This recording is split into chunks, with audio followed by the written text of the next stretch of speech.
What is up, everybody? Welcome to the Logic Bomb Podcast, episode 16. I want to throw a disclaimer out in the beginning here. We are recording this episode a few days ahead of when it will be released. So if for some reason some big news story breaks within Rainbow Six Siege and you don't see us talking about it, it just happened in between the recording and this episode going live. We all have a very busy week coming up with different engagements and commitments. So we wanted to make sure we still got an episode out. We're recording it a few days ahead of time.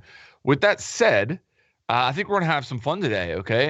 Because several things we're going to talk about, of course, but one thing last week, if you watched the last episode, we had Grief Drums on as a guest. Awesome. Really fun episode, but we didn't get a chance to talk about a Warden idea that Pete has. So that's what we're going to open up with today. We want to hear Pete's idea on Warden, you know, the guy who looks really cool now with the Peaky Blinders cosmetics. But I think everybody loves Warden. He's just... Did you see the comments on the last episode? Everyone was comparing you to Warden. You just need to grow it out a bit. I think if you wear glasses, like people compare me to Pulse too. It's like if you wear glasses and there's a operator that wears glasses, then you're compared to that operator. But maybe I could do like a Pulse or Warden cosplay. That'd be fun. I've never been compared to any of the operators with beards. Yes, you have. you're Blackbeard. Nice. The other comments we got a lot of are, why are the cameras adjusting? So sorry to the audio guys, but on YouTube the cameras move in and out, and sometimes there's a little bit of desync with the audio too. So why does that happen? Get flanked? Well, I think it's happened since the pandemic, really. The only thing I can attribute it to is that in EU you're being throttled, Pete, because it seems to happen with... At one time, it was both you and Zeronic. Now it seems to just be you, and I think it has to do with your bandwidth just being kind of in and out. So it's changing the resolution, like a bandwidth, yeah. So I just want to warn, it might be especially bad today because my internet's been all over the place. I think I might be changing ISPs. So, but that's the reason why. So sorry about that. But we're looking at solutions. Oh, also, just a shout out as well to our merch shop, linked in the description, if you're interested. Have we got anything to show off? No. No. Okay. I think my cup's in the dishwasher. I need to get some. I still haven't ordered mine yet, and I need to. All right. They're cool, though. Yeah. I don't know. I mean, I was going to wear it again today, but I thought, well, I wore it for the last episode. People might think I'm just living in it. Do you know what I mean? Like, I mean, that'd be fine. To be honest. Yeah. It's like this T-shirt here. I actually have two of these. So if you see me wearing this a lot, I hand on heart have two of these. Sure, you do. I really says Wonder Woman hoodie over there. Yeah. All right, we have to tell the story now. All right. So you guys have seen me wear my hat, and now I'm wearing a hoodie with this logo. This is the logo of the biggest university in my home state, West Virginia University.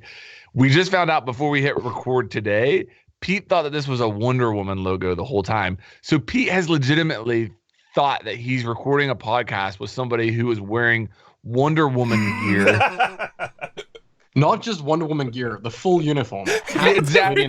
Hat. He might be the nicest person in the world for not bullying you at all. And there's nothing wrong if you like Wonder Woman, wear Wonder Woman gear. But if Pete showed up with Wonder Woman gear on, I would say something like, Wonder Woman, huh? What's an okay I mean, if superhero? Pete showed up in full Batman costume, I'd still be making a little bit of fun of him. Exactly. Is it that like only male superheroes are okay to wear their gear or what? I don't know. But I really did. No, it's not. It's honestly, it's not the woman. It's not the woman aspect at all. It's just like if you wore a Batman hat and hoodie every single podcast. Eventually, I would probably say something like, "Dude, you must really like Batman." Like, what if I start wearing the Doom helmet for every podcast? I love it. Hang on, work too. Hang on, look at this. So you got the hat. Oh no, that is so terrifying. That is a bit bad, isn't it? That's not ideal. That. Yeah. So, do you want to hear? What's your one? Yeah. What's your Warden? What's my Warden? What's my Warden? Yeah, I want to know. I want to know in the comments section. Do non-NA people as well think, and be honest? Don't just try and be all cool, okay? But did anyone else think that looked a bit Wonder Woman-esque? That logo? No, because YouTube comments would absolutely roast me as soon as possible. It's like if anybody actually thought that, they would have roasted me in the comments. Oh. Warden. Warden. It's actually a W and a V, so pretend it stands for Warden. Okay. Huh? Talking of Warden. So, we've really built this up, and now I feel under pressure. Do you know that? I don't like this. Oh, you are. You're being judged. Okay. So the first thing I want to say about Warden is I do have an idea about his gadget and how to fix it, and it might be really stupid. But please do tell me if it is, and I'm sure you will. But I want to talk a little bit about just the background of it as well, and because we talk about operators like when we look at their presence and buffing them and nerfing them, and I was thinking, because we're aiming for 100 operators, is it a given that there's just going to be some operators that aren't going to be particularly popular and aren't going to reach the average presence? And is that okay? I mean, if you're going for 100 operators, they're not all going to be as popular as an Ash or a Jaeger. And then I started to think, is it even desirable that this guy is popular? Because surely the irony of him being popular is that that's a reaction to a meta, well, the least popular meta in the Rainbow Six Siege history. So if Warden is popular, the irony is that we're in a really crap meta. So that was something that I was thinking about with regards to him. And then I was thinking, what is it that I don't like about him? What, or I do like him, but what is it that I feel he could improve at or lacks compared to other operators? So, for example, I was thinking like Mirror. Oh, that's really nice. Was that just delivered? Was that Deliveroo? My wife just came with a hot cup of coffee in a Logic Bomb cup. Really cool. Where was I? Oh, yeah, so like other operators, Mirror. Like Mirror puts a window down. You can all use that. Valkyrie cameras, Jaeger ADSs. They benefit everyone, but Warden's gadget only really benefits him. So I was thinking, well, and it's so niche, right? Mirror windows you can use quite a number of places, but Warden's gadget is quite niche in what it can be used for. So I was thinking, what if, and I thought this was my idea, but I've since come to realise that lots of people have suggested this, but what if it was like Rook Armour, but not as powerful? And people, I said this on Greece stream the other day, and people immediately were like, that's OP. That's OP. But is it? I mean, it could be less powerful than what it is for Warden, but would it be OP? Because you're only countering smoke and stuns. Would it be OP that he puts them down and everyone could grab some goggles? So that was what the build-up was for. What do you reckon? I don't think that's necessarily that bad. There's a lot of things to take into consideration, right? Like all the minute details. How long does it last? How much does it affect? Is it a toggle? But all of that is like, you can kind of iron that out later on. And he could have the better one, right? Like his could be the OG goggles. I mean, someone suggested this. I definitely don't want to take credit for it, because it was someone who just suggested it in my stream the other day. What if it worked like when you see a flash, it like ticks down, a certain amount, and then on the next flash it ticks down, and then it's used, like it's a durability thing. That I thought that would just make him pretty much useless. But if it's something that's given to everyone, exactly, like that everyone can take one flash, maybe one is enough, because it's always the first flash that is the most scary. It's not the second one or the third one that comes after it. And I mean, right now flashbangs are mainly being used to test if there's ADSs and WMIs anyway, right? Yeah. It's very rare that they're really being used to like flash and clear something. It does happen, but I mean, if Rook can guarantee that you can survive a grenade with a Rook Armor, and you'll only ever get down, no matter if the grenade lands like in your mouth, then why not have Warden guarantee that you don't get blind from one flash? I think seeing through smoke, that's I think maybe that should be adjusted, because you have bulletproof cams, Meister cams for that. True. Yeah. But the flashbang aspect, I think that's a bad idea. What about the Yin Candela aspect of it? Would it work for that as well? In my opinion, it would, because it's still really niche, man. Like this, what this does is it brings in the point I was making about a mirror window or a Valkyrie camera. It actually is like everyone gets to benefit from this. And well, let me throw a good comparison out, Pete, because this isn't unprecedented in the game. Whenever Alibi is on the board, any player that runs out, their identity is not revealed. Right. So it's kind of along those lines that, because you bring this player, there is an effect on all players on your team. I mean, So Dota I don't, yeah. with the drop cameras, right? Yeah. It's just reversed, like it's the opposite side, but still, it like changes the play. I think it could work. I think and my initial concern when you were mentioning it is a button assignment. So I would want to make it, I guess passive would be the word, or no, that would be active, right? So if I pick up the sunglasses or whatever, it's active. I don't have to push a button in order to use it. So I think that goes in line with what you guys were saying as far as if somebody throws a flash, I can withstand one flash without having to look into the corner Blair Witch style. And now then it's gone. The next flash, I'm in trouble. I like that aspect of it. I think that could work, definitely. So like a durability. One thing I would say to you, are people going to bother picking them up? Because it is pretty niche. I mean, Rook Armor, you're probably... Why not? Yeah. Why wouldn't you? Nah, they definitely pick them up. Or what about not even having to pick them up, but that they're just given out? Like, if Finka spawns in, everyone has the potential of being Finka boosted, right? Yeah. You could just spawn with them, and then the only thing is I'd want to make sure that people know that they have them. Like that's almost the whole lesion thing, right? Where you get a marker that you know that they're there. So you need like a FUD element or something, but I don't want like that blue line on the screen forced on me just because someone wanted to play Warden. Warden doesn't have a lot in the prep phase. I guess if he brings a shotgun, he could be kind of busy in the prep phase. But what if Warden was responsible for giving them to each player? He has to get within a certain. He has to get within a certain think you're gonna meter. get people TK'd, man. That would cheese people me out there off. trying to do rotates. Warden just comes flying. It's like, I'm helping, bro. Right? If I could take them off him, then if I could run up to him in Battlefield, you could collect ammo off a teammate. If it was a bit like that, you run up to him, hit F, and you've got or whatever the button is on your controller, and then you've got it. I've just thought of another problem though. Glasses. Not all of them character models have glasses on, do they? Right.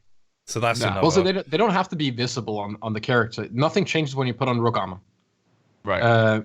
So I think everyone, like, if we pretend like this would be a thing, I think everyone should just spawn with them if Warden spawns, because if you end up having both Rook and Warden, I don't know, like, if you've noticed, but when you place a Rook back, it's like being the only medic in Battlefield, or having, like, just a bunch of chickens getting fed at the same time. Everyone goes up there and they're just sitting in a little bowl picking everything up. And then they have to run over to Warden to get all the glasses, right? And then in, a year down the line, we're going to have someone with like speedy shoes and everyone's going to run over and get their sneakers.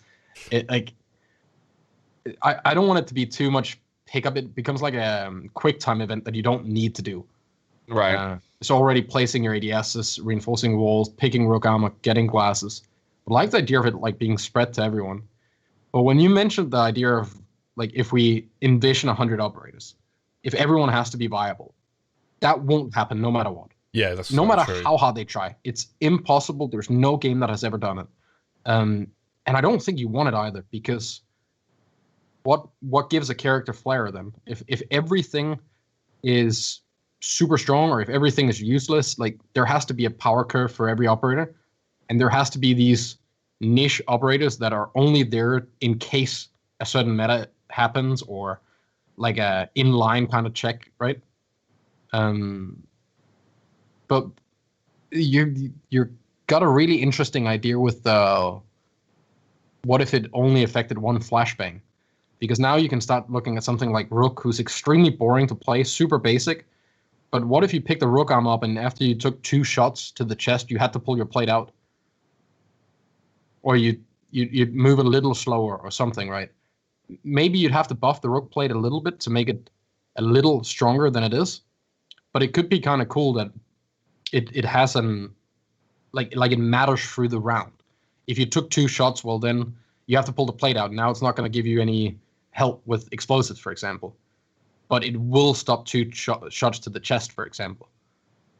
Forcing people to worry more about headshots or limb shots, whatever. And giving you like we don't really have stagger in Siege like you have in Valorant and CS, for example, right? Valorant doesn't have stagger. Valorant has you get shot, you stand still. Like you syrup. Yeah. Yeah, it's like trying to swim in syrup. Yeah. One other thing I was going to say is maybe it could impact Jaeger's pick rate if that is a problem, and maybe they've mentioned before that Warden was initially the start of Warden was we need an alternative to Jaeger. Yeah, and that's where I think that they initially wanted to go with him. Now that was a swing and a miss, but yeah, I don't know. Like I think you're onto something. I really do. I think that would be better than the current Warden. Absolutely. I think another thing that I would mention is for Warden, in my opinion, he shouldn't have to do anything to be immune to flashes or candelas. Like he should always be immune to flashes or candelas, no matter what. Smokes, he has to activate his gadget, and that's what allows him to see through smokes. And maybe if he activates his gadget to see through smokes, he's no longer immune to candelas. Or maybe activating his gadget just switches it between seeing through smokes or seeing through candelas, but at all times. So if at the beginning of the round, I see, hey, they've got a Ying, then I'm going to leave my glasses on. I'm going to switch my glasses over to flash resistance, and it's there all the time. If at the beginning of the round, I see that they have a Glaz and a Ying because she has smokes now, then maybe I leave it on smoke, and then if I hear the candelas, I can switch it over to candelas.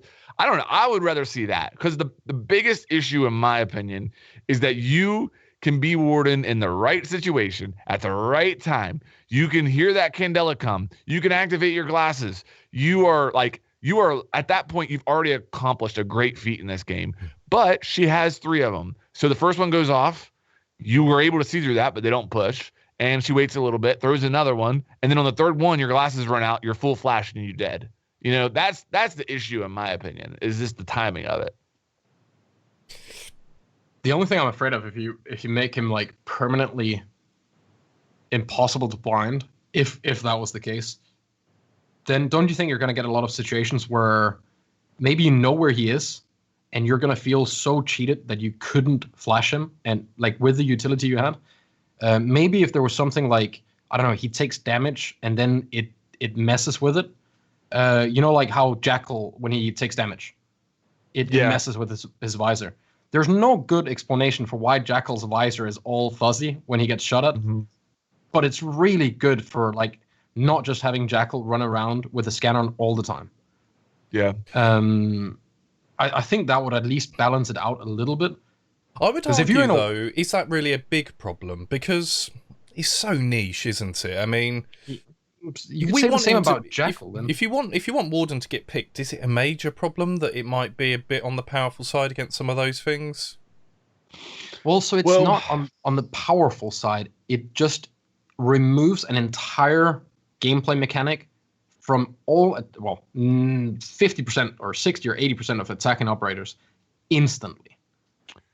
It's a lot to take away. Like if you have 6 flashbangs on a team and you knew he was behind that doorway, and you have no way of, like, the only way of killing him is if you nade him or face check him. Well, but doesn't an EMP take out his glasses? I think it does, but that would already be way too busted. Right. I'm just saying there would be a possible alternative. Thatcher's ban rate's really high. The other thing that I'll say to counteract against my point of what I suggested there is that I don't like set it and forget it gadgets. So now you take that cool moment of I just outplayed that Ying because I activated my gadget at the right time and I got the kill because of it. You take that away from the player, and that's not cool. You know what I mean? You want to feel like you made a play. And if it was on by default all the time, that could kind of take away from that. I never thought about that, but you're quite right. Yeah, it takes away the reward, the skill. Yes. Wouldn't you also just create a new Vigil or a new Jaeger where people play him just for the fact that they can never get flashed and they're just going to run around and fight everything and not be worried about being in bad positions and stuff like that? Well, I mean, you think about his weapon selection. I mean, the MPX on a highly skilled player can be great, but I don't know. He's a the craziest people I see are Valks, man. Like they're the ones jumping out everywhere. Sure, they have the intel, but yeah, like the gun. If you're hitting headshots, it's still terrifying, right? Yeah. Very low I'm recoil, just high afraid fire of rate. if it. I'm afraid of it if it ended up becoming something that people took just so they didn't have to worry about being flashed. Yeah. I'm 100% with you on the set it and forget it. I think that's one of the issues with Jaeger still, and Vigil, is that while roaming is fun, you're not just taking those because they're good at roaming. You're taking them because you know that you don't have any responsibility once the round starts. Yeah. Everything's done, right? Vigil, you just click your ability whenever you feel like it. And Jaeger, you place your ADS as your barbed wire, and then that's it. That's why Pulse is so fun, dude. Is there a more fun gadget in the game than Pulse's scanner? Like, you have to actively have it out. You're very vulnerable while you have it out, but it gives you such good information, obviously, and you can interact with C4s in really interesting ways. Yeah, that's why. I mean, Pulse is think about really well balanced for a guy with wall hack. Yeah, exactly. Think about Pulse compared to Lion on release. So Pulse had to pull out a heartbeat wait. scanner. Are we saying Pulse on release as well? Because you can see across the map. Think about Pulse now versus Lion on release. Pulse has to pull out his cardiac scanner, can only see people within a limited range. Only sees like a circle, which isn't as much information as the outline, and has to have it out the entire time that he's scanning people. Lion pushes a button, and if anybody moves, he gets a perfect body outline for a period of time. So I think that's why people, I don't know. I know we're getting that's off of Warden, but okay, let me throw this out as far as on the Warden conversation. And it's been mentioned 100 times before, giving Warden smokes. We've already talked about giving Warden flashes. I think it's an awful idea. Flashes would be terrible. But what about giving Warden smokes? The scary thing about giving Warden smokes is I know I can already think of cheesy stuff that I'll be doing. And if I'm going to be doing that, what are other people going to be doing? Do you know what I mean? Yeah. That's what kind of worries me a little bit about that. I know that I'm going to have a load of fun with him and do like I did with Ying with 4 Candelas. So that's how I know he's probably not going to be in a good place if he's able to throw smokes out towards spawn and see through them when people are running in. And not even that. The time limit. So if Warden had smokes, let's play a game like Bank Basement, right? So you have 3 smoke grenades from Smoke himself. Then you'd have 1 or 2 smoke grenades on Warden. Attackers are not going to push through the smoke because the worst smoke you can throw is the one that blocks you want to block the defender's view, not your attacker's view, right? So in what you see a lot of people when they're like starting siege, they'll smoke off the doorway as an attacker. It's the worst thing you can do. You want to get it into the room so you can see them moving through, right? It's the reason like shooting Capital smokes up in the top of a door is so good because you can see their feet moving through and they can't see you. But if one starts having smokes, you're going to see defenders use like one-way smokes where attackers can't move through and their feet are going to be visible. And that's going to be horrible because it's this like instant 10 seconds of you're not getting through. And you have to push through blind. It's already scary enough if you're lesioned, LAD, echoed, whatever it might be.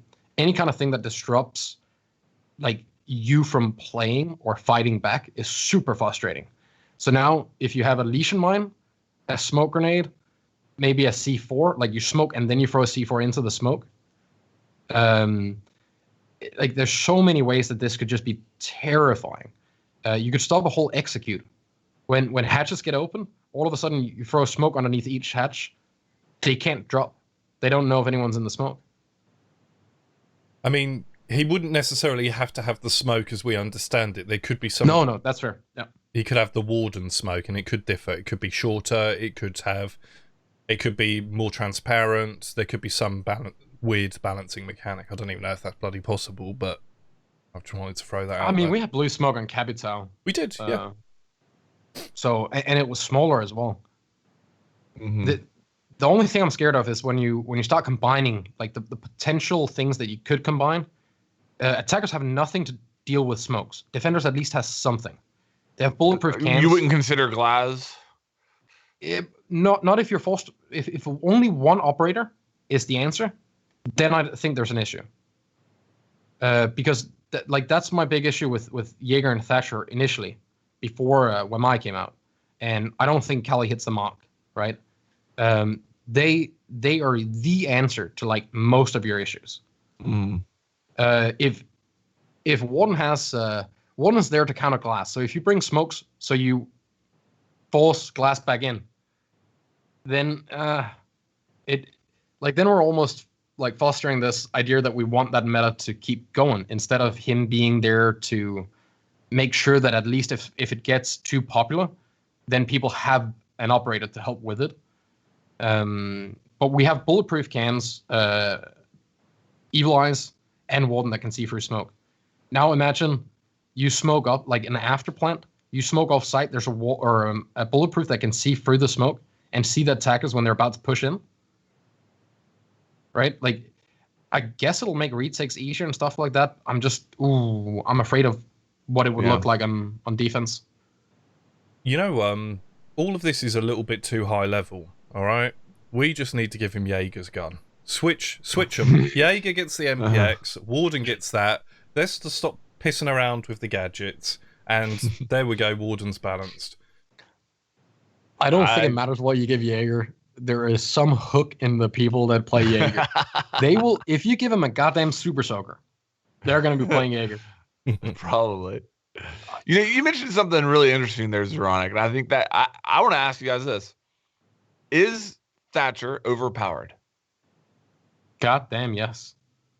It's really hard, though, isn't it? Because there weren't so many electronics when he came in, but obviously electronics are a necessity in this game because you can only have so many mechanical gadgets.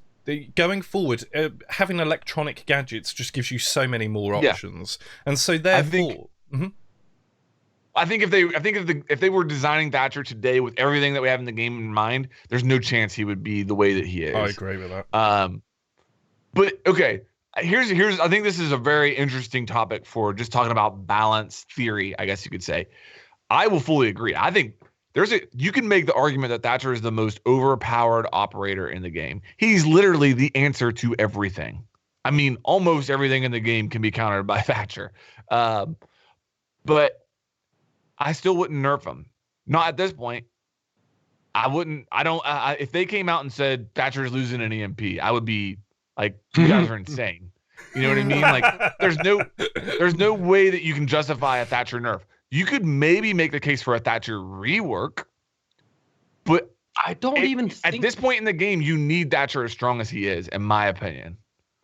Also, look at Twitch. She's a really good example of something that got changed to the better with like she got buffed, but doesn't feel as strong. Like the fact that she has 2 drones now, they only do 1 damage. They only have that to use, and it requires some effort to go and do it, right? So the thing that always confused me is that like people are super upset about Lion, Dokkaebi, Jackal. I get it; it's super frustrating. But there is nothing more frustrating than having set up like 5 gadgets on site, and then have a Thatcher just go like this, and now it's gone. Yep.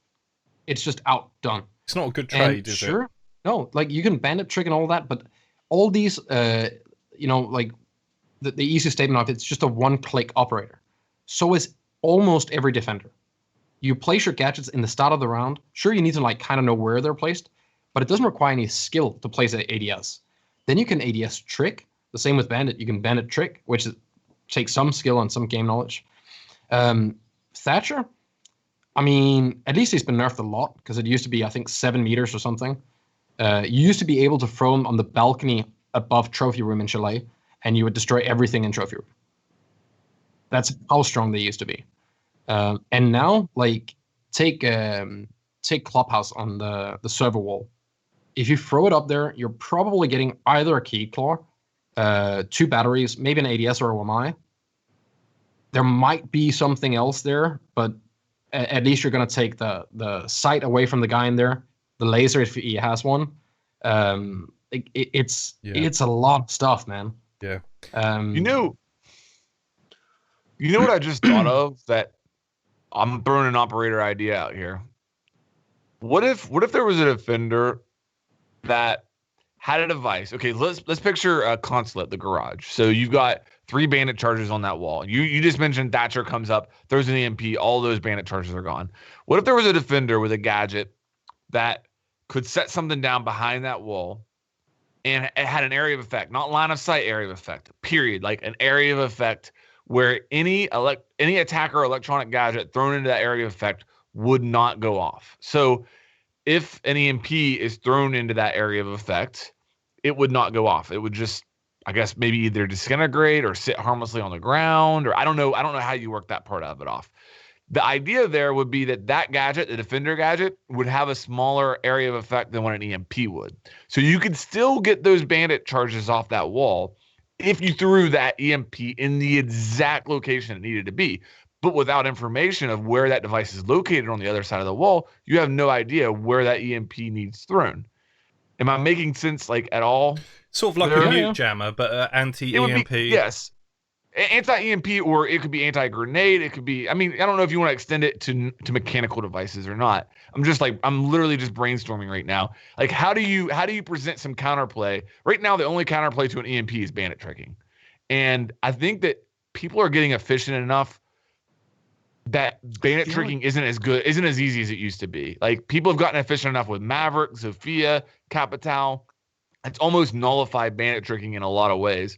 But what if there was a defender where my bandit charges are on this wall, my other defender comes down and places a gadget here, in this area of effect, no attacker electronic gadgets are going to work if they fall within that area of effect. As long as hard breaching still works, that's the counterplay.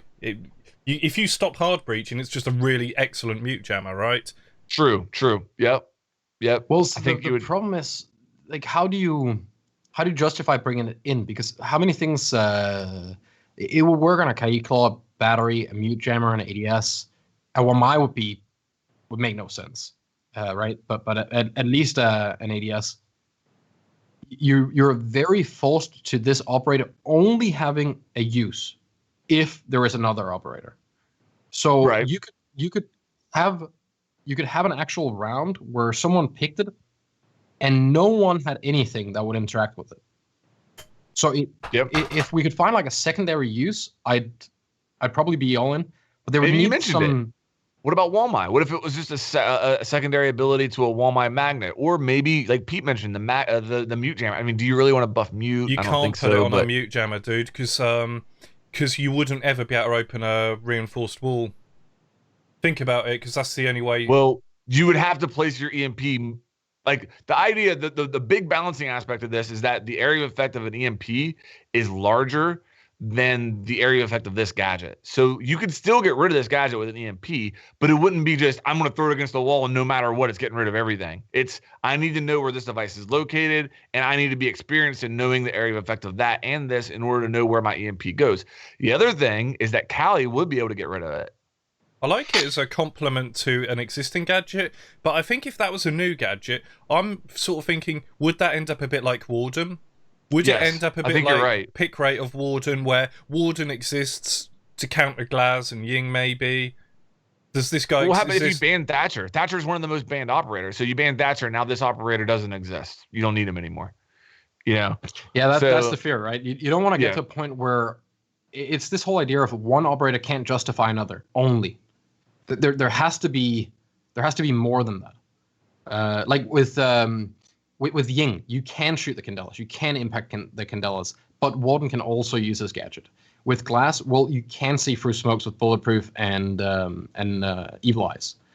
So that there has to be, like, at least I'd say 3 or 4 ways of playing around, interacting with the gadget. But you made me think about what if Bandit and Kaid electric damage did way more damage, because for me that seems almost completely useless. I think I've died to a battery once in the last 6 months, and that was because I was literally like 2 HP and stuck my ass up against the wall, right? Because someone was shooting at me. It wasn't because that it did a lot of damage. It might as well have been an old goo mine or anything. But what if batteries actually like did damage proper? Well, like 20 hit points every time you touch 10, it. 15, 20, whatever it might be, yeah. So there's a reason to like actually respect that the wall is electrified. The same with barbed wire. Like, if you hit electrified barbed wire, that should cost something, because there's almost no reason to electrify barbed wire. I mean, at the end of the day, there's almost no reason to use barbed wire. except for having a guy close to it, waiting for it to wiggle or hear it and then peek, right? But if it kills drones, if it did a lot of damage, if you had to remove it, that could be kind of interesting because it's still very expensive putting a battery in a barbed wire. That's 2 gadgets combined. Yeah. And I really like the idea of being able to buff gadgets. So something that isn't used a lot, deployable shields with a battery on. It's such a cool mechanic, but there is really no reason to do it. Right? Yeah. Unless you the only know thing it protects you from is Ash, right? That's the only thing you're doing is an Ash. And not even if the Ash is good, because she'll shoot it in front of the shield and it'll still get it. Right. Right. But a direct impact would sap the Ash charge, and that is the only thing. Then sure, anyone that vaults over it will take damage, and you can't go close to it and peek. But that's never happening anyway, right? But if it did like 20 damage per tick, then people wouldn't want to vault that. Just like that's a lot of damage to take if you want to remove it first, right? Mm-hmm. And maybe that would make it so Thatcher isn't that terribly strong because now he has to remove those. He can't just throw 1 EMP and then yeet the 2 others into sight. Maybe it would have a bit of an impact on that he would be needed more places if you spread the electricity out a little bit. Yeah, I like it, but I could see it.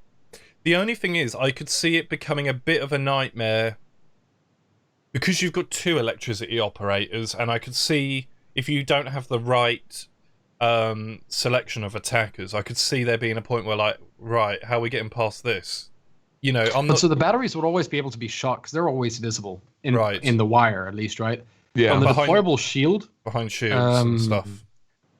Well, if you still want to remove the shield in any given time, you might be able to shoot it from below. You could shoot it while vaulting over, just as you can with a frost trap. But you take 20 damage. I'm thinking about the frustration level of like someone in silver, gold, maybe lower that's playing solo queuing. Are we going to unduly make the game quite frustrating for them if they're coming up against this regularly?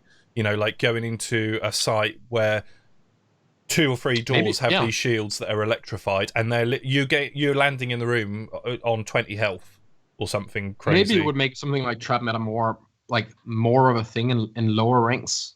I could see that, like a couple Capcan traps and frost traps and a ton of electrified shields. Here's how I think that you balance that, because I kind of like that idea. What if, and hear me out, what if friendly fire existed with them, which it doesn't right now. So if you have an electrified wall and you're on defense, you can rub up against it. It doesn't do any damage. Okay.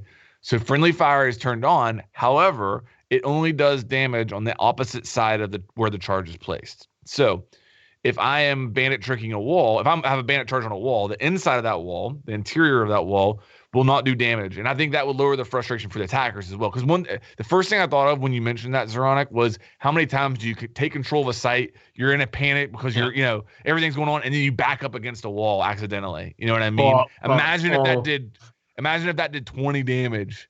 Like that would suck, If we were playing and I was gonna be a real ass, right?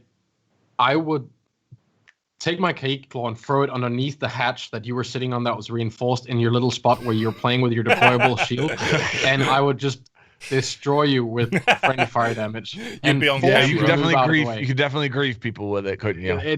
But I mean, okay, I guess that should never be an argument because you can do that with flashbangs, right? Yeah.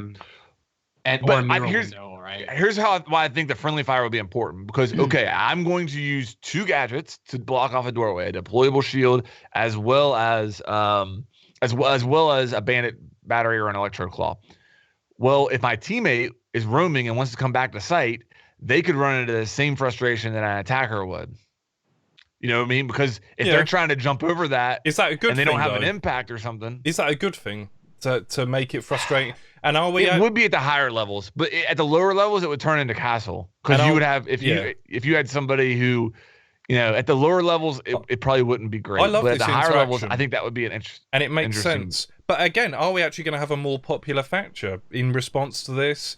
And then where does the chain link vest guy come into this? That comes in and gives everyone this immunity from electricity. He puts down armor plates, but it just gives you immunity from all the electricity that's happening around. That's all. Say again? You just get a pair of rubber boots, Yeah, okay. like gum boots. I think if electricity did a bit more damage, it might be used a little bit more interestingly. Because now, the only use for it is on a wall. I mean, not the only use, but the only use that you see is to stop someone from heart breaching. And then we get this boring interaction where you just stop picking Maverick because Maverick doesn't care. He doesn't care if it's electrified, if it's muted. Like, it doesn't matter. There can be a mirror window there. He can still, open up some stuff. So Hibana and Thermite rely on another person to help them and still have people to cover them. Mav only needs someone to cover him. So if Thatcher's banned, then Mav is just the only way, right? Or you have to go below with IQ, get the Twitch drone, nade, whatever. I'd like to see the band or the battery spread out a little and maybe do a bit more. Maybe all walls that are connected to each other can be held with one battery, but you only get two, or something like that. It's a very boring interaction with electricity compared to how cool of a thing it is. Well, I think that's honestly one of the. I still hold to the fact that, in my opinion, Cade should have 3 electric claws, because him being able to electrify barbed wire with that third electric claw was a really good gameplay mechanic. Like, it was really effective at stopping drones. It was really fun, in my opinion. But when he only has 2, you can't really justify it, in my opinion, to use one of the electric claws for barb. But what if bandit batteries could be placed similar to mute jammers with an area of effect? Instead of having to literally go onto the object that they are electrifying, what if they could be placed in an area and anything within that area of effect would be electrified? Like, it becomes a Tesla coil from Red Alert Command and Conquer. Sure. You haven't played that, have you? Sure. You could also just, if every connecting thing, like, if every connected metal thing gets electrified by bandit batteries, we can pretend like they have a bit more power because they're bigger or something. Yeah. Right?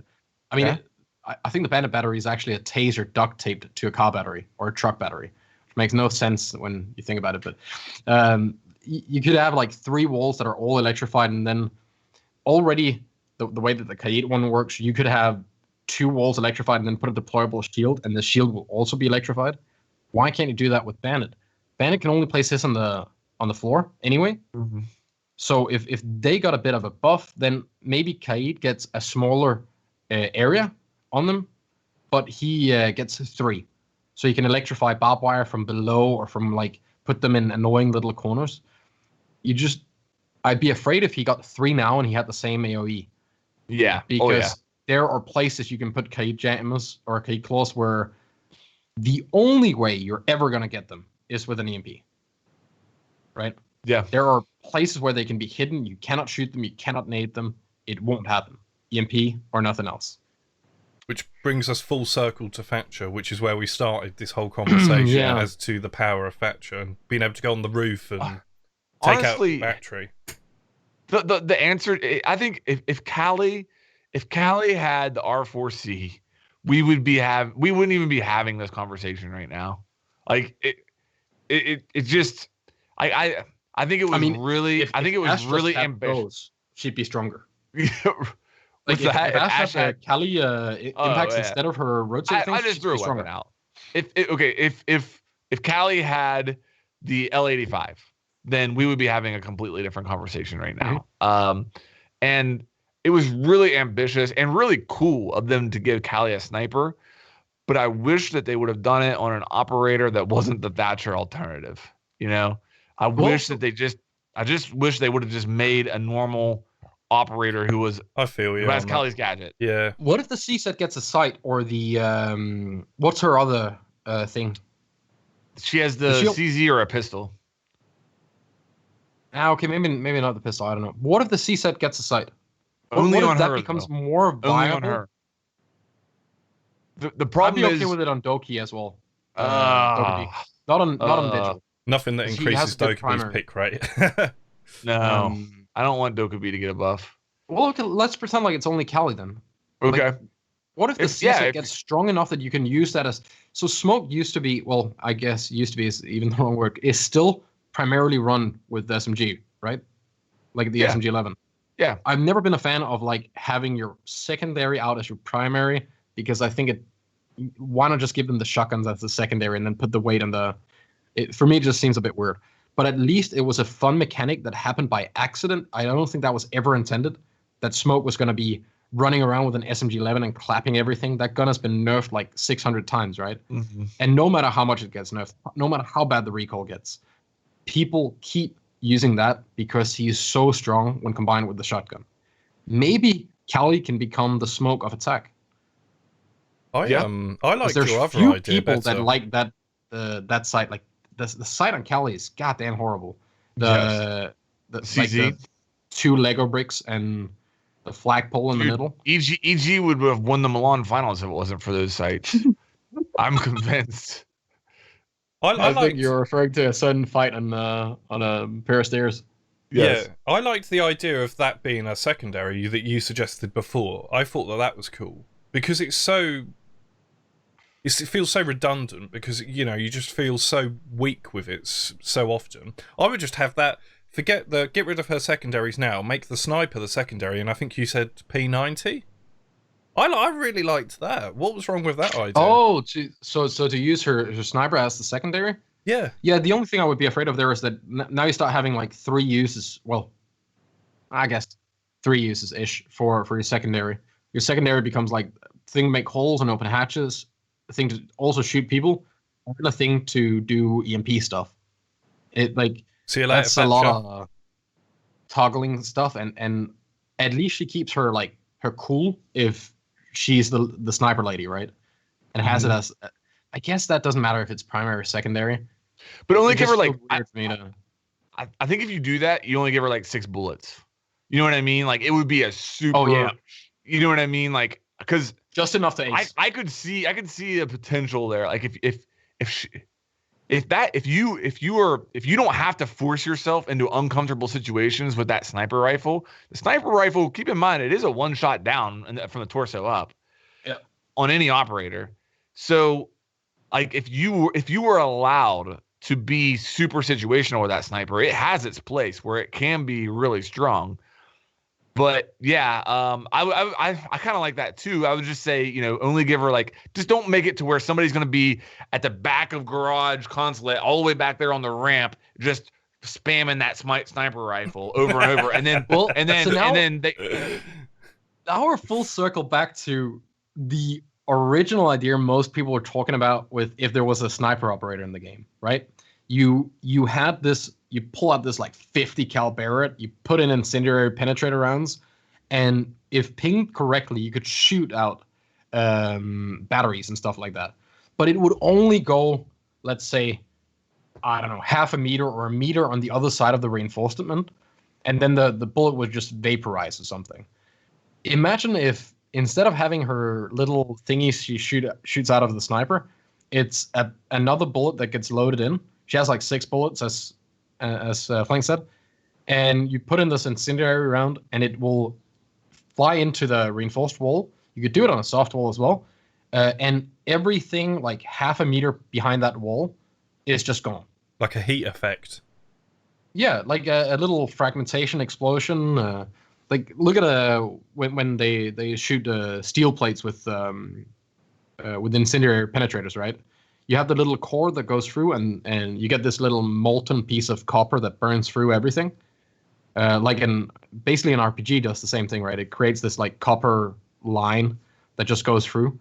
That could be kind of a cool way to make her useful on still removing batteries and stuff like that, but not having this big delay thing. She could have another weapon, or I still think the easy way would be to keep her exactly as she is, and then just make the C set something that you're comfortable using.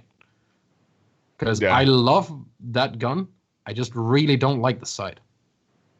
It's once you start shooting with that gun, anything that was close to your sight is now underneath of your gun. You lose visibility. I don't know if the guy I'm shooting at is there. Yeah. Right? That's it was the same with the old school Bus G sights, the iron sights. I mean, at least that's a meme gun, but the CZ is like the go-to secondary for 3 operators, because the SMG-12 is so insanely bouncy, right? I think Maybe that's that would like help. I don't know. I think that's honestly like a missing piece in the game right now. That figuring out Cali is something that would help so many different aspects. But I think that's a really interesting discussion, because I think you could find a lot of people who would agree with the notion that Thatcher is overpowered and is maybe the strongest operator in the game, or most overpowered operator in the game, but also you can't nerf him, you know? Yep. And it's dangerous, because like, is he overpowered, or is he just, does he just, like, there's never not a reason to bring Thatcher. Yeah. That's my only issue. It's too easy, you get too much out of it, and if you bring him, he will provide value. Mm-hmm. Thermite could get bandit tricked. I mean, sure, if you're really bad Thatcher, you might have your EMPs ADS'd. But what are you doing if that happens? Like, yeah, you could have cleared from the roof, from them in front of the ADS, stop the ADS. I do like how it interacts differently with different things. So cameras, it just turns off. Like, that's cool. Means he's a little less busted than he used to be. Yeah, I don't know. It was ridiculous. At least you can see the old school Thatcher. Yeah. Just vaporizes everything. Satellite window on Old Oregon. You could throw an EMP up there. You know where the roof was a little broken? It would get the main camera, the armory camera. It would get anything that was on laundry stairs on the top, like if there was an ADS or anything. It would get anything that was on the right side of flag in the main door. So if there was any ADSs or mute jammers or anything placed in there, that entire area would be clear with 1 EMP and 2 default cams that are inside the building. What do you think about EMP as secondary, or EMP effect that doesn't destroy anything but gives you a very short disable time? Would that be too powerful to potentially? I think it has a very small area of effect and window. And the other thing that I would give it is some type of noise that defenders would know that this is getting ready to go off. So here's what I'm saying. I don't think that they should give operators a secondary gadget that would negate bandit or Cade. So if I'm a bandit and I'm trying to trick a wall, I hear the secondary gadget come off. I know I can base how long until it goes off of the sound of it. You know what I mean? Yep. And then, I can still bandit trick it pretty well. Also, it has a smaller area of effects, so Cade's electro claws would still be effective depending on the placement. What if it only goes on people that gets the heart breach secondary? So you have to choose between EMPing or a heart breach secondary. That's cool. Mini EMPs or grenades. Again, that's because cool. Dang, that's a hard choice. Yeah. If you want to be able to destroy a Meister cam or open a Meister cam on range, maybe get some batteries, or do you want to be able to do the same but with a nade? Although there might be an ADS or a WMI. Yeah. Because then it's a choice. I feel like some of the secondaries or some of the secondary utility on some operators isn't that much of a choice. Like, there's default go-to things that are just make more sense. Yeah. But it would be kind of cool if that was the thing. The obvious example of that, by the way, is sledge and grenades. I don't actually know what his other secondary is. Flashbangs. Is it really? Okay, because I've never had anything other than a grenade with sledge. I've only had that by mistake whenever the loadouts reset, sucks. and I start with a shotgun, a pistol, and flashbangs, because that's how sledge came default. Everything you don't want. Hey, no, you can make a case. You can make the case that sledge, shotgun, SMG-11 is the play, because then you're just as good as Buck. Sure. But why is it sledge, shotgun, pistol. flashbang? Yeah, right. The Everything pistol, you no, don't no. It Pistol doesn't flashbangs. get worse. That is the worst thing that I think is the worst combo you can have when you spawn in game, unless you're like, I don't know, a Capcan with a sausage or something. Oh god. Or I guess thermite with shotgun is pretty bad as well. Although it is really fun. Again, I don't think that's an option I've ever taken. Don't think I've ever run thermite with a shotgun. I never tried to hot drop a hatch with thermite shotgun. Don't think That's so. something you're going straight into the game to try. Remember how you used to be able to do that with Habana? When one pellet drops? Yeah. You can still do it. You just have to shoot. You have to put your pellets on a hatch, shoot all of them but 3. And then shoot all your There has to be 4 pellets to open the hatch. 4 pellets to open a hatch. So what if you did this? You shoot all your pellets, you shoot all of them but 3. Well, yeah, okay. I know. No, here's what the reason that 1 worked is because you took less damage, right? Yeah, that's the only point. Now you only take, is it 2 damage? I think for per pellet. Yeah. So I mean, whether you take 2 damage or take 8, yeah, right. Okay, so you can still do it. You just take a little bit more damage if you did it with 4. Yeah, it might actually be 4 damage to take. It's you'll notice the damage you take, but it doesn't matter if you start with full HP. Like if you don't win by the surprise drop, the extra health wasn't gonna help you. Let's put it like that, right? I love stuff like that in the game. Hot breaching. Yeah. There's a thing that I've done for a long time on Cafe where you fuse cluster charge out cocktail. You smoke from skylight. You smoke off cigar door. You smoke off the freezer doors. Well, you don't have to. You candela freezer. And then you smoke off from cocktail, that door, and then you just everybody 5-man drops or 4-man drops the skylight, you plant, and you just go to town. Yeah, and that's like one of the most fun things in the game to do. The best thing I've seen was someone do it with Amaru when she came out. They smoked everything off, like everything, and then just candela it everywhere. Amaru planted, jumped down, sipped back up to the roof. And now you got 5 people on the roof covering the diffuser. Oh God, that's terrifying. You know, off subject, but were you guys surprised whenever Matt said in that episode that Amaru has one of the highest kills per round? She was like, I want to say she was 6th or something.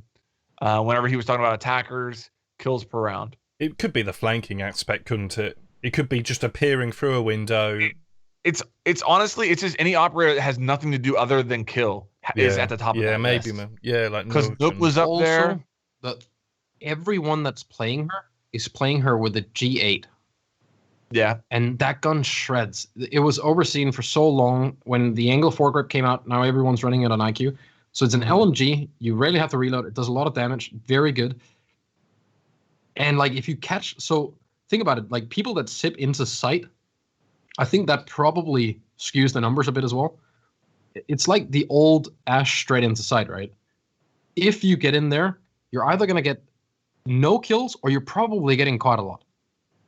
Because everyone's still, putting up reinforcements and super confused what's happening. Why is like 2 of my teammates dead? And you're looking around, then Amaru's there. So I think like when she gets kills, she gets a lot in a round because it's very fast. And that probably helps a little bit with the numbers as well. And then I think she isn't played as much as Ash, right? So it doesn't balance out. Yeah, right. Like everyone wants to play Ash, but some people are really good and some people aren't. Yeah, there's got to be a correlation between presence and how KD of an operator, or like the more. Yeah, there has to be. Yeah, I think so, but then I'm not sure if there's some logical fallacy there because. Well, you'd assume if something is played by everyone all the time, it would be less surprising. And not always be used as it should be, necessarily. Yeah. Whereas Amaru, if she's only seen 5% of the time, those really, they're like hardcore Amaru mains, right? They're the ones... They're also... Like, there is no one in the world that sits there and prepares for an Amaru coming through anywhere. Like, right. You just don't do that when you spawn in on defense, right? It's not really a thing you're ready for. Maybe Chalet, like that's the only one, right? Yeah, Chalet. That's still underused. Everyone used to laugh at people that put frost traps on the up, like the window you couldn't repel on, right? Everyone was laughing. Yeah. One day Amaru comes out. That one guy who's always steadfast in placing a frost trap there. Everyone tells him he's a fool for doing it. He tells everyone, you know what? I told you so. One day this will work. Yeah. So true. Yeah, that's That's another really fun operator that I don't use enough that I need to start using more as a Maru. And it's not even like, I don't even think with a Maru, it has to be like I repel it and I get kills. Like I think about a lot like on Clubhouse. If you spawn main gate on Clubhouse and you get into like master bedroom or even weight room at the beginning of the round, that is a completely different timing than any other operator. So you might have somebody who's over in cash putting up a reinforcement, and then with any other operator in the game, they would have time to put up that reinforcement and then rotate into master. But with Umaru, she could already be in master at that point. And I've gotten kills with her like that before.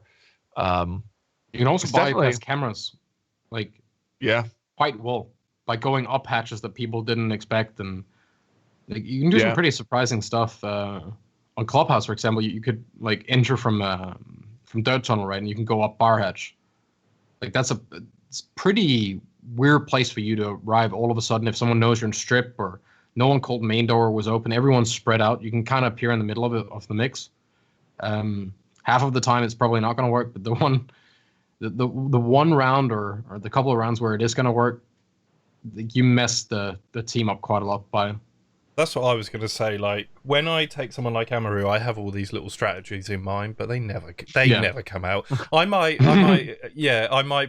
get one kill or something like that, but I'm not, I'm not going to get behind the team and wreck them. No, that's what I try every time with Ashe, and it doesn't work anymore.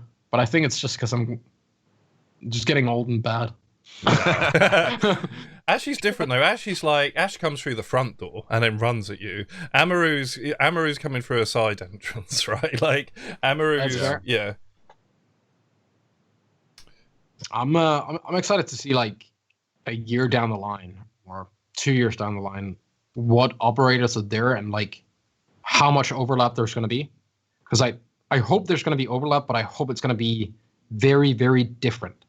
So it's a big choice if you bring this one or this one. It's drastically going to change how you want to attack and how you can attack.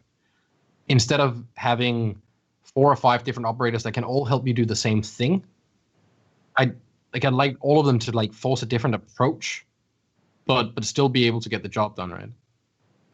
I know that's probably a ton to ask for and maybe even impossible, but the idea of it maybe one day becoming a meta not to have any heart breacher, but just having a handful of the heart breach gadgets to like break some lines of sights and stuff is so interesting to me. Yeah. And like break this mold that you have to bring the golden setup of like Hibana, Thermite, Thatcher, and then, whatever, your Sledge Buck, Sophia, something. Yeah, I mean, we could see, I just think that could be a massive thing for this game, that hard breach. And we might be looking at Rainbow Six Siege at the end of Season 4 this year thinking, bloody hell. I mean, some of the things that were spoken about on the podcast with our guests that they're looking at, I just think... And if you remember during that reveal as well, they just talked about core gameplay changes. I think we could be in for a really interesting year with this game. I fully agree, and I think you can apply it to a lot of different things with Siege. Like it's really weird, and the entire time that I've been covering Rainbow Six Siege, the last like 2 to 3 months, well, really since the Invitational, I'll say since the Invitational has been the slowest period I've ever encountered as far as news, as far as I don't know, just something about like the air of Siege has been different than I've ever experienced. But I think we're honestly in a transitional period right now. You think about what you just mentioned there. Like they're definitely looking at game-changing things, coming into the game. You look at North America going to a LAN league in Vegas. Like that is a big deal. Like that's a really big deal. It's crazy what that's going to look like. And I honestly think like by the end of 2020, it's going to be really interesting to see where Siege is. I don't want to use the word make or break because clearly Siege has already become an overwhelming success. But I do think we're on the precipice right now in Siege of going into a new area. And new team. The new team working on it. Yeah, a new leadership team. Yeah, all right. There's just a lot of we're on a transitional period right now. And where we end up after this transitional period, I'm really excited to see. Same. All right, you guys want to wrap it up there? Are we good? Or anything else you want to throw out? I'm good. Okay. Pete, I think it was a good idea for Warden. I did too. Good job. I just want to say, when I brought this up in Grief Drum stream, there were people saying, "Oh yeah, I've had this idea and I've mentioned it on Reddit." So I think there's been some, from what I take from that stream, there's parallel thinking. Other people have had similar ideas to it. So if you're watching this and you think I've stolen it from you or something, I assure you I haven't. There will also always be someone with. There's the same always idea. yeah. I've done operator idea videos, and it's always like you'll get like 10 people say I had that idea. It's like yeah, well, lots of us have similar ideas, dude. Yeah. Yeah. All right. Well, yeah, I like it. Appreciate everybody who's been tuning in, not only on YouTube, but also on the podcast devices as well. Keep in mind, if you're somebody who watches this every week on YouTube, you do have the option of watching this on Spotify, iTunes, SoundCloud, Google Podcasts, pretty much anywhere that you can get podcasts. You can find us. Just search for Logic Bomb Podcast, and it should come up there. We mentioned the merch in the beginning. Appreciate everybody who's supporting us by getting a hoodie or coffee mug, whatever. And with that said, guys, we're going to sign off here. We will see you next week. See you later.